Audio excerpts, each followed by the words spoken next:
Chicken Little. Chicken Little liked wandering about in the woods. She liked looking at the trees and smelling the flowers. She loved listening to the birds singing. One day while she was walking, an acorn fell from a tree and hit the top of her little head. "Oh my, the sky is falling down. I must run and tell Lion about it," said Chicken Little, and began to run. She ran and ran until she met the hen. "Where are you going?" the hen asked. "Oh, Henny Penny, the sky is falling down and I am going to see Lion and tell him all about it." "How do you know that the sky is falling down?" Henny Penny asked. "It hit me on the head," answered Chicken Little. "Let me come with you," said Henny Penny. So the two ran and ran until they met the duck. "The sky is falling down," said Henny Penny, "so we're going to see the lion and tell him about it." "How do you know that the sky is falling down?" Ducky Lucky asked. "It hit Chicken Little on the head," said Henny Penny. "May I come with you?" asked Ducky Lucky. "Of course," said Henny Penny. So all three of them ran on and on until they met the fox. "Where are you going?" asked the fox. "The sky is falling down and we are going to see the lion and tell him all about it," said Ducky Lucky. "Do you know where he lives?" asked the fox. "I don't," said Chicken Little. "I don't," said Henny Penny. "I don't," said Ducky Lucky. "I do," said the fox. "Come with me and I can show you the way." He led them through the woods, on and on, until they reached his den. "Come right in," said the fox. And they all went in, but they never came out again. Moral of the story: you should never trust a stranger. Two cats and a monkey. Once upon a time, there lived two cats near a village. They were close friends. They played together, slept together, and went everywhere together. Suddenly one day, there was no food for both of them. The two cats went in search of food. They found a loaf of bread. They both wanted the bread, as they were very hungry. They began to fight over it. One cat said, "I found it first, it's mine."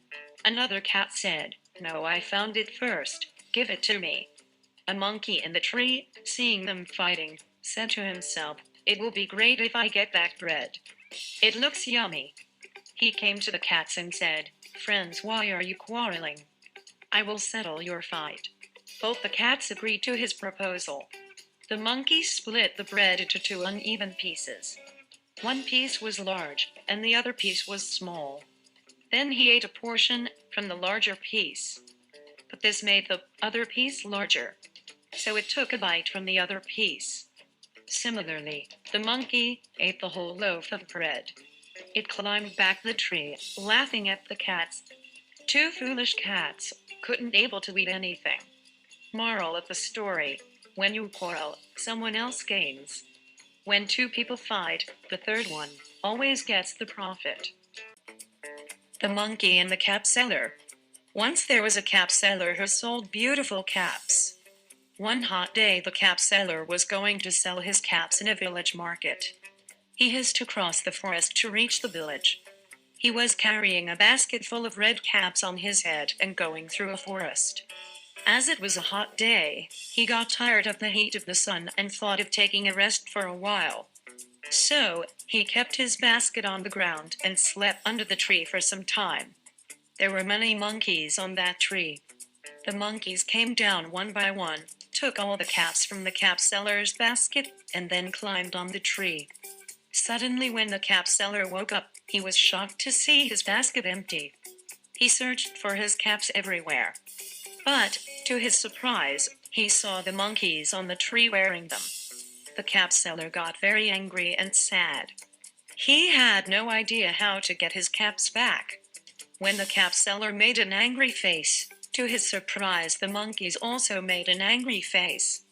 He laughed at them, and the monkeys also laughed. He realized that the monkey was imitating him. So, he thought of an idea. The cap seller took the cap and threw it on the ground. Seeing him, the monkeys did the same with their caps. The cap seller collected all the caps thrown by the monkey and put them back into his basket.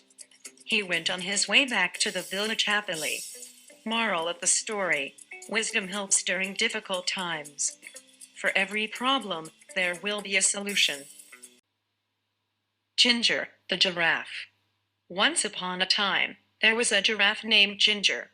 One day, Ginger was busy eating her favorite leaves along with some other giraffes. It was a bright sunny day, and there was not a cloud in the sky. It had not rained for a long time, so the grass was very dry. She heard a noise down at the bottom of her extra long legs. It was her friend, Mickey the monkey. Mickey was trying to say something, but Ginger couldn't understand what he was saying. He looked very tired. "What's wrong?" asked Ginger. Ginger was a very kind giraffe and wanted to help everyone. Just then Mickey fell over. Ginger was also a smart giraffe. She knew what was wrong. Mickey couldn't find anything to eat and he was very hungry. Ginger nibbled some fresh, tender leaves and buds from the top of the tree where she was eating. She dropped some of the leaves and buds to the ground near where Mickey was. Then she nudged him a little with the hoof at the bottom of one of her very long legs. "Wake up, Mickey," said Ginger. "I've found something for you to eat." Slowly Mickey sat up and ate a little. After a while, when Mickey was feeling better, Ginger asked him, "What's happened, Mickey? Why are you so hungry?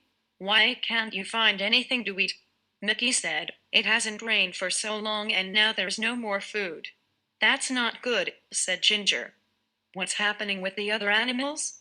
"No one knows what to do," answered Mickey. "All the zebras and the antelopes and the elephants are getting worried about the dry grass. Some of them are thinking about leaving the savannah and trying to reach the jungle." "That's a long trip," said Ginger. "Are you going to go with them?" "I don't know," answered Mickey. "What do you think we should do?" Ginger thought for a while and then suddenly, she had a good idea.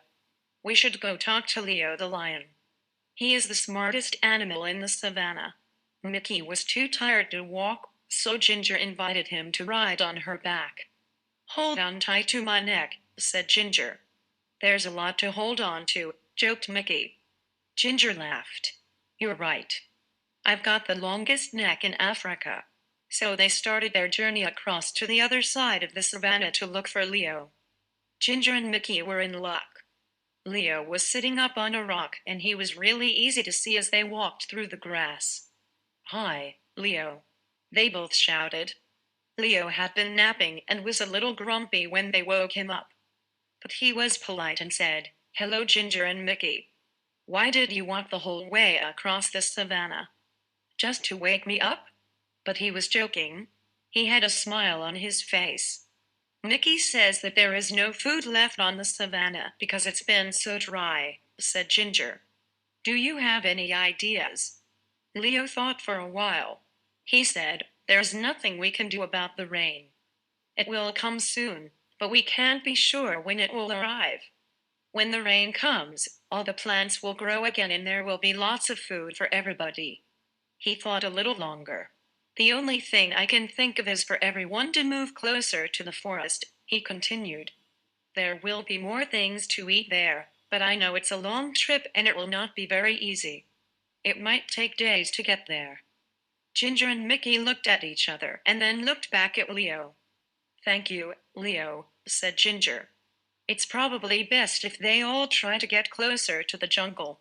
They said goodbye and then walked back across the savannah. Now they needed to gather all of the animals together to start the long journey. Ginger didn't need to go along because she had plenty of food in her high trees. But she was a good friend and wanted to help as much as she could. They walked towards her favorite trees and guess what she and Mickey saw? All of the animals were already gathered there and waiting for Ginger and Mickey. "Why are you all here?" asked Ginger. "Eddie the Eagle told us that you're taking us to the edge of the jungle," said one of the zebras. "How did he know?" asked Mickey. "He heard you talking with Leo," said one of the antelopes. "So you've all decided to try to walk together to the jungle?" asked Ginger. "Yes," they all answered. "If you'll help us to get there," added one of the elephants. "Of course, I'll help," said Ginger. I'm your friend." So they started on their big journey across the savannah to the jungle. The sun was so hot and there was no food and no place to get a drink of water. And then they heard it. It was thunder. Thunder. They all shouted. Thunder was very scary to the animals of the savannah. Can you guess why? Fire. Sometimes the lightning hits the dry grass and the whole savannah catches fire. Then everyone has to run. And that is exactly what happened. Fire. They shouted. They could smell it. And now they could see it. The fire was coming towards them. Ginger had to think fast. Because she was so tall she could see farther than any of the other animals. She stretched her long neck up as far as she could. Now she could see a place where there was no fire. Quick, she said. Everyone run this way. All of the animals followed her and ran as fast as they could. Soon, they were out of danger. They stopped and gathered together one more time. Is everyone here? Ginger asked. She wanted to make sure they were all safe. All the animals looked around. They were all there. And then the most wonderful thing happened. I felt a drop, said a zebra. Me too, said an antelope. It was rain. Finally. Everyone was very happy. It started to rain a little more and then a little more. The rain put out the fire so they didn't have to run. And the rain filled their watering holes and made the plants grow again, so they didn't have to make that long trip to the edge of the jungle. Everyone would soon have enough food and water. So Ginger, the giraffe, went back to her favorite tree and continued to munch on the leaves and buds. Toads and diamonds. Once upon a time there was a widow who had 2 daughters. The elder was very disagreeable and arrogant, just like her mother, and no one could stand her. The younger girl was kind and good, just like her father, and her beauty was remarkable. But the mother loved only her elder daughter, because she had her likeness, and disliked the other one, in spite of her beauty and goodness, treating her like a servant. Her mother used to send her twice a day to a spring a half-mile away, to bring water into a pitcher. One day when she arrived at the spring, an old woman appeared before her, begging for a drink. "I will gladly help you. Here is some water for you to quench your thirst," said the beautiful girl, handing her the pitcher, full of water, lifting it up so that she could drink more easily. The girl didn't know that the old woman was, actually, a fairy who wanted to test the girl's generosity and good heart, so she took the humble appearance of an old poor woman. "Your generosity is equal to your beauty," she said, when she had finished drinking. "Thank you very much for helping me. I want to reward you with a wonderful gift. From now on, with every word you speak, a flower or a precious stone shall fall from your mouth." When the beautiful girl reached home, her mother was very angry with her for being late. "Forgive me, mother," the poor child cried, "for being so late," and as she spoke these words, 2 roses, 2 pearls, and 2 large diamonds fell from her mouth. "What are these?" her mother asked, astonished. "Are there really pearls and diamonds falling from your mouth? What happened to you, my daughter?" This was the first time she had ever called her daughter. The girl told her what had happened, scattering precious diamonds, flowers, and pearls, as she spoke. "I must send your sister there, too," her mother said. "Come here, Fanchon. You must go to the spring right away and give water to drink to an old woman, and she will make precious stones fall from your mouth." "You send me to the spring," replied the arrogant girl, frowning. "Yes, I do. Hurry up," her mother urged her. She obeyed at last, though unwillingly. When she finally arrived at the spring, a beautiful lady, very well dressed, came out of the woods, instead of an old woman as her mother had told her, and she asked for a drink. This was the same fairy who had appeared to her sister, but she was disguised as a princess this time in order to see how far this girl's bad manners would go.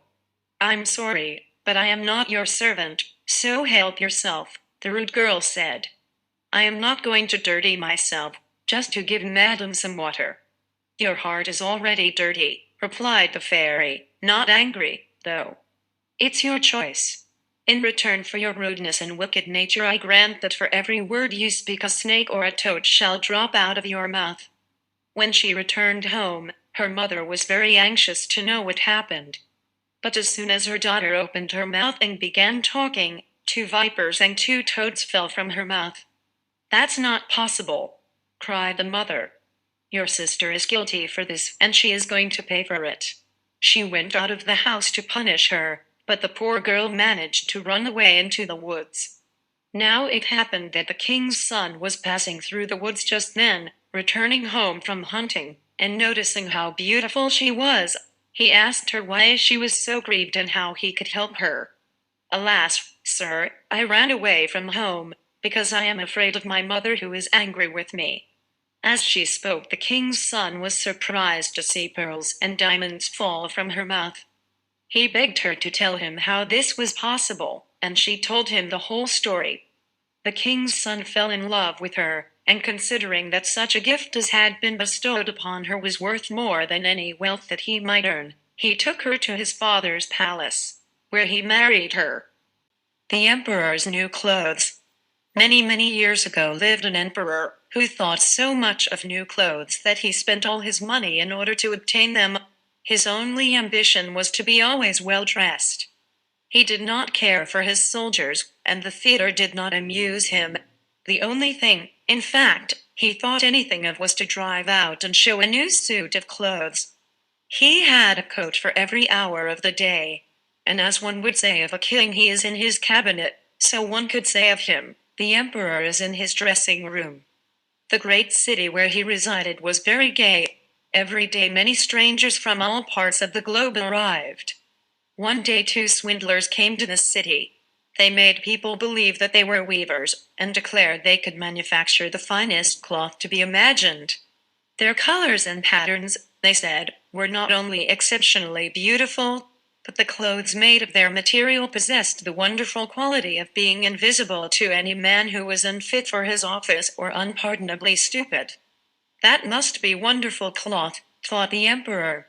"If I were to be dressed in a suit made of this cloth, I should be able to find out which men in my empire were unfit for their places, and I could distinguish the clever from the stupid. I must have this cloth woven for me without delay." And he gave a large sum of money to the swindlers, in advance, that they should set to work without any loss of time. They set up 2 looms, and pretended to be very hard at work, but they did nothing whatever on the looms. They asked for the finest silk and the most precious gold cloth. All they got they did away with, and worked at the empty looms till late at night. The emperor thought it advisable to send somebody else first to see how matters stood. "I shall send my honest old minister to the weavers," thought the emperor. "He can judge best how the stuff looks, for he is intelligent, and nobody understands his office better than he." The good old minister went into the room where the swindlers sat before the empty looms. "Heaven preserve us," he thought, and opened his eyes wide. "I cannot see anything at all," but he did not say so. Both swindlers requested him to come near, and asked him if he did not admire the exquisite pattern and the beautiful colors, pointing to the empty looms. The poor old minister tried his very best, but he could see nothing, for there was nothing to be seen. "Oh dear," he thought, "can I be so stupid? I should never have thought so, and nobody must know it. Is it possible that I am not fit for my office? No, no, I cannot say that I was unable to see the cloth. Oh, it is very pretty, exceedingly beautiful," said the old minister, looking through his glasses.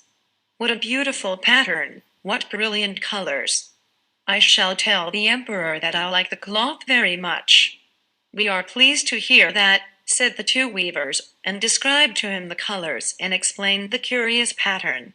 Now the swindlers asked for more money, silk and gold cloth, which they required for weaving. They kept everything for themselves, and not a thread came near the loom, but they continued, as hitherto, to work at the empty looms. Everybody in the whole town talked about the precious cloth. At last the emperor wished to see it himself, while it was still on the loom. With a number of courtiers he went to the 2 clever swindlers, who now worked as hard as they could, but without using any thread. What is this? Thought the emperor. I do not see anything at all. That is terrible. Am I stupid? Am I unfit to be emperor? That would indeed be the most dreadful thing that could happen to me. Really, he said, turning to the weavers, your cloth has our most gracious approval.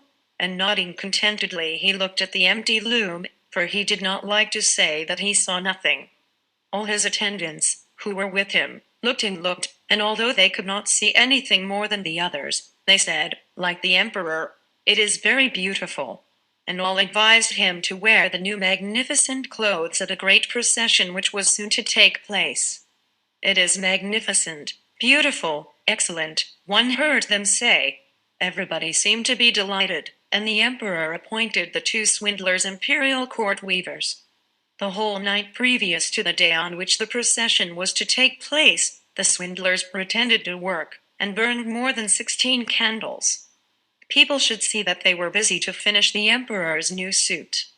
They pretended to take the cloth from the loom, and worked about in the air with big scissors, and sewed with needles without thread, and said at last, "The emperor's new suit is ready now." The emperor and all his barons then came to the hall. The swindlers held their arms up as if they held something in their hands and said, "These are the trousers. This is the coat. And here is the cloak." And so on. They are all as light as a cobweb, and one must feel as if one had nothing at all upon the body. But that is just the beauty of them. "Indeed," said all the courtiers. But they could not see anything, for there was nothing to be seen. "Does it please your majesty now to graciously undress," said the swindlers, "that we may assist your majesty in putting on the new suit before the large looking-glass?" The emperor undressed, and the swindlers pretended to put the new suit upon him, one piece after another. And the emperor looked at himself in the glass from every side. "How well they look! How well they fit!" said all. "What a beautiful pattern! What fine colors! That is a magnificent suit of clothes." The master of the ceremonies announced that the bearers of the canopy, which was to be carried in the procession, were ready. "I am ready," said the emperor. "Does not my suit fit me marvelously?"